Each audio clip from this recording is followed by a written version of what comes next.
ஈஸியாக தான் பேச கூப்பிடுவாங்கன்னு நினச்சிருக்காங்க. கூப்பிட்டாங்க வந்த உடனே. இந்த ஊருக்கு தான் ஃபஸ்ட் டைம் வர்றது புதுசு. வழி தெரியாத வழியில் கேட்டு தான் வந்தேன். அங்கே ஒரு ஆடு மேய்ச்சிட்டு இருந்தாங்க. அவங்ககிட்ட கேட்ட இந்த மாதிரி புத்தக வெளியிட நிகழ்ச்சி நீங்கள் நடக்குதுங்க இந்த ஊரில் அப்படின்னு கேட்டால் கரெக்டாக ஒரு அட்ரஸ் பண்ணேன்.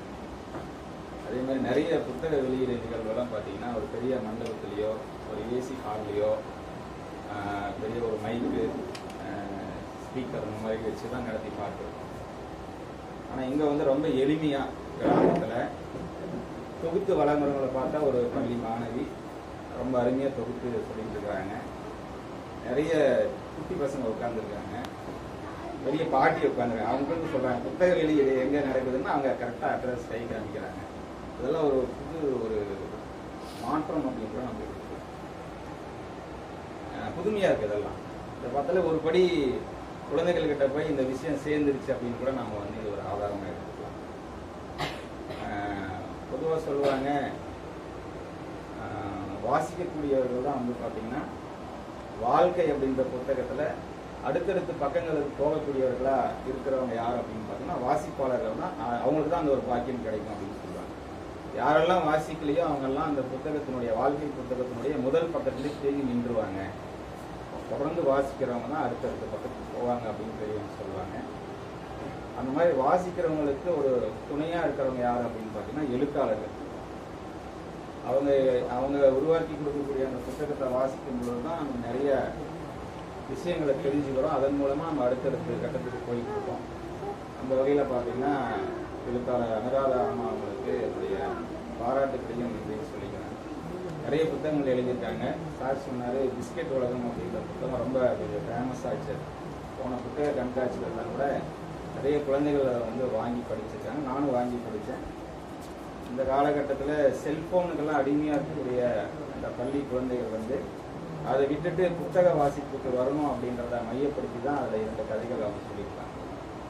இங்கே இருக்கக்கூடிய குழந்தைகள் வாய்ப்பு இருந்தால் அதை வாங்கி வாசிக்க ரொம்ப நல்லா இருக்கும். அதே மாதிரி பல வருஷத்துக்கு முன்னாடி ஜே.கே. ரவுலிங் அப்படின்ற ஒரு எழுத்தாளர், அவர் ஒரு கதை எழுதுறாரு. அந்த கதையை வந்து புத்தகமாக வெளியிடணும்னு சொல்லிட்டு முடிவு பண்ணுறாரு. நிறைய பதிப்பகத்துக்கிட்ட போய் உதவி கேட்குறாரு, கொடுக்குறாரு. அதை இந்த வந்து எனக்கு புத்தகமாக வெளியிட்டு கொடுங்க அப்படின்னு சொல்லி யாருமே வந்து அதை பெருசாக கவனிக்கிறதில்ல.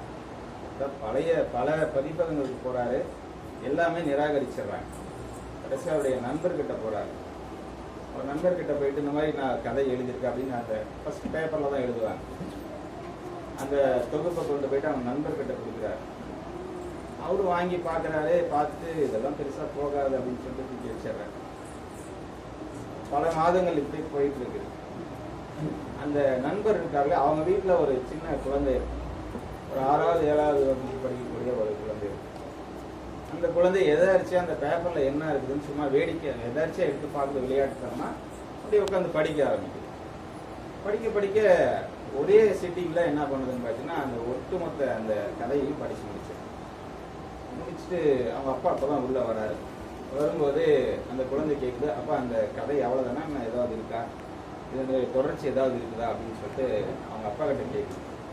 அவருக்கு ஒரே ஆச்சரியமாக இருக்குது. என்னடா அது, நம்ம தூக்கி போட்ட இந்த கதையை நம்ம பொண்ணு வாசிச்சுட்டு அடுத்தது என்ன, அடுத்த ஏதாவது தொடர்ச்சி இருக்கான்னு சொல்லி கேட்குறாங்களே அப்படின்னு சொல்லிட்டு அவர் அதுக்கப்புறம் எடுத்து அதை படித்து பார்க்குறாரு.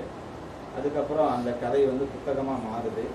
அதுதான் ஹாரி பாட்டர் அப்படின்னு சொல்லிட்டு புத்தகம் கேள்விப்பட்டோம், குழந்தைகளுக்கான புத்தகம் அப்படின்னு சொல்லி கேள்விப்பட்டிருக்கோம். நிறைய திரைப்படமாக கூட நிறைய பாட்டில் வந்துருக்குது. ஸோ அந்த கதை அந்த புத்தகம் உருவான வழி வந்து இப்படி தான். அது மாதிரி சிறார்களுக்கு புத்தகம் எழுதுறது அப்படின்றது ரொம்பவும் சவாலான விஷயம். பெரியவங்களுக்கு கூட எழுதிடலாம். இந்த குழந்தைகள் வந்து பார்த்தீங்கன்னா அவங்களுடைய மனநிலை எப்படி இருக்கும், எப்படி சொன்னால் அவங்க அதை ஏற்றுப்பாங்க, எப்படி சொன்னால் ரசித்து கேட்பாங்க, படிப்பாங்க, இந்த மாதிரி நிறைய விஷயங்களை கவனித்து தான் வந்து நம்ம வந்து சிறார்களுக்கு வந்து புத்தகத்தை உருவாக்க முடியும். ரொம்ப சவாலான விஷயமும் கூட. அந்த வகையில் எழுத்தாளர் அனுராதா அம்மா அவங்க ஏற்கனவே ஒரு புத்தகம், இந்த புத்தகமும் சிறாருக்காக தான் எழுதியிருப்பாங்கன்னு நினைக்கிறேன்னா பார்க்கல அதில். அதனால் அவங்களுக்கு மீண்டும் என்னுடைய பாராட்டை சொல்லிக்கிறேன். வாய்ப்பு கொடுத்ததுக்கு ரொம்ப நன்றியை தெரிவிச்சுக்கிறேன். அனைத்து கருத்துக்களையும் வார்த்தைகளையும் எங்களுடன் பகிர்ந்து கொண்ட ஐயா அவர்களுக்கு நன்றி.